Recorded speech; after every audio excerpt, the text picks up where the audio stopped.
Alright guys, welcome to Catapult Carnage. My name's Chris. Today we're going to talk about how to shoot a pickle fork slingshot, PFS. A PFS typically is a slingshot with a ½ inch or less shooting gap, which means to shoot this without fork hitting it, you have to shoot it with what we would consider to be an improper technique for a standard slingshot shooting. Now, why would you shoot something like this? Because it's a challenge. It's a challenge to shoot this accurately, and you know they're quite cool. They're very small typically. You know, you can fit that into a pocket really handy. And anybody within the slingshot community who can shoot these well, it's impressive. I think it's impressive. Most guys think it's impressive. So let's talk about my aiming technique with it. So typically we would aim down the bands like this. Because this is so narrow, to use this technique we would have to have a very large amount of head tilt, which I don't really like because it's hard to get that consistent. So what I do is, and you can use this on a standard slingshot, is I like to aim upright, and this is the technique I use. So whenever I'm aiming like this, I'm looking down the bands. This is my elevation, okay, and my target goes here on the outside fork. Now, pickle fork shooting is for somebody who knows a fair bit about slingshot shooting, somebody who's already developed a certain amount of skill. So whenever you pull this back, you don't pull it like this. If you look at my pouch, you twist it 90 degrees, and that can be enough to lob you over. If you're wanting to be extra cautious, you can give it a little tweak, that speed bump effect. So if you watch this way, so here is the way you would normally draw back. Okay, so you turn it on its side. This can be enough, although it takes a fair bit of skill. I would recommend you give it a little twist, and that gets the ball over the frame. If I didn't do that, I would hit the forks.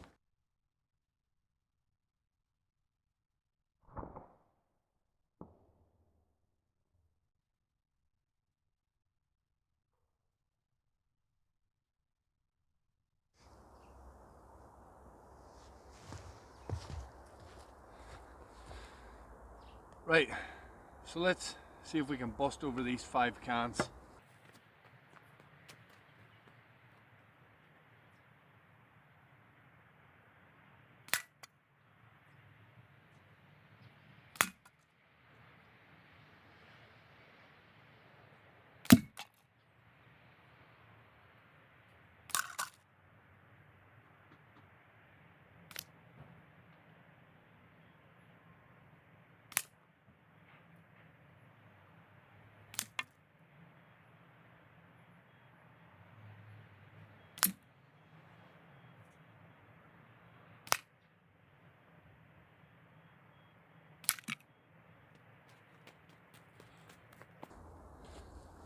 Yeah, so it took a few goes to knock that end one off. But pickle fork shooting, it's not for the beginner. It's a lot of fun, and I believe it actually helps your normal catapult shooting because it forces you to think a lot more. You know, this is why I never shoot the same thing or the same setup all the time, because when you constantly change it up and you're constantly trying to adapt and improve, it helps you become a more all-rounded shooter. It helps you with shot diagnosis, and it's just good fun.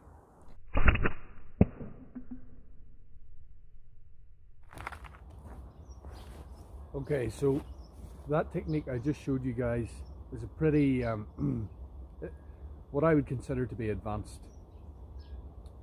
It takes a great deal of practice to get there, but for me, and I believe it to be pretty accurate. You know, you're aiming upright and you've got no tweak. Once you add the tweak, which is the speed bump effect, which guarantees clearance of the fork. Okay, so if I just pull back square like this, I'm going to frame hit, but if I give it this tweak, the shot gets over. So I recommend you start that way, and I recommend you start pretty close, and you don't have to draw back like I'm drawing. You don't have to draw way back there. That again makes it harder. You can just do an extremely short draw and shoot that way with a tweak. Now the tweak makes it a lot harder to aim and a lot harder to judge, and your tweak has to be the same every time. Because you're tweaking, you have to aim low, so you're guessing a lot of the times, but that's how you're going to be able to start. That's how you're going to get a feel for the pickup fork. That's going to give you the confidence to know that you're getting the shot over the forks, and then as your confidence improves, you can increase your draw length. You can reduce the amount that you tweak, because you don't need to tweak. You don't need to tweak on a band set that is well matched or light for your ammo. If you've got a really heavy fast band set on there, you're going to have to tweak, because it doesn't have it moves too fast. It doesn't get the time to get over the forks. So listen guys, pickup fork, it's another stripe to add to your arsenal. You know, I believe everybody should have some experience. If you're really into slingshots, you should have some experience across the board, of all types.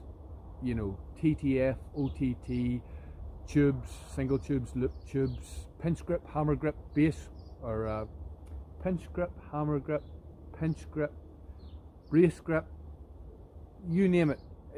Try it all, learn it all. It will make you a more rounded, better shooter.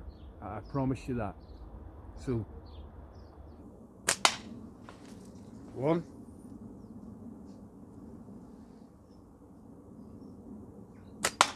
2,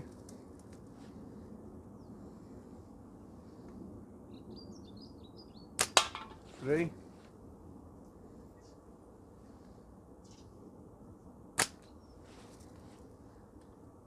It is very hard to judge. It's a lot more difficult than a standard slingshot.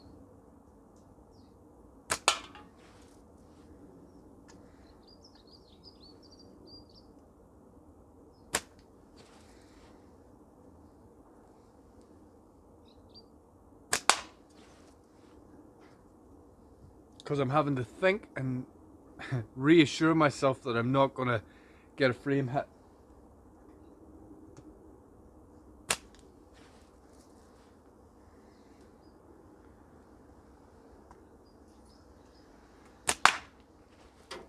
Lovely. Let's try and knock that last one off. There's a bit of water in it, a bit of juice still in it. Go for the first one again. A little bit high.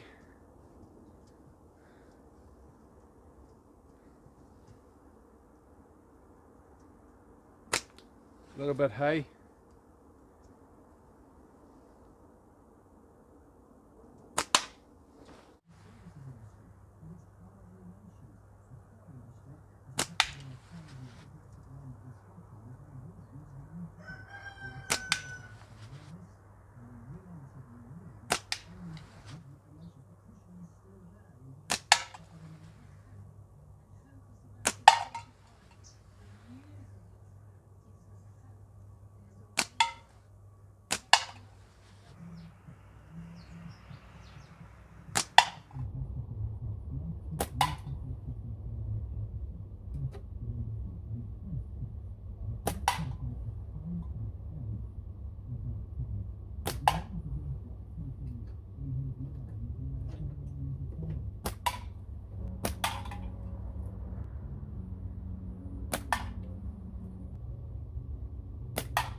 What are you saying, Killian?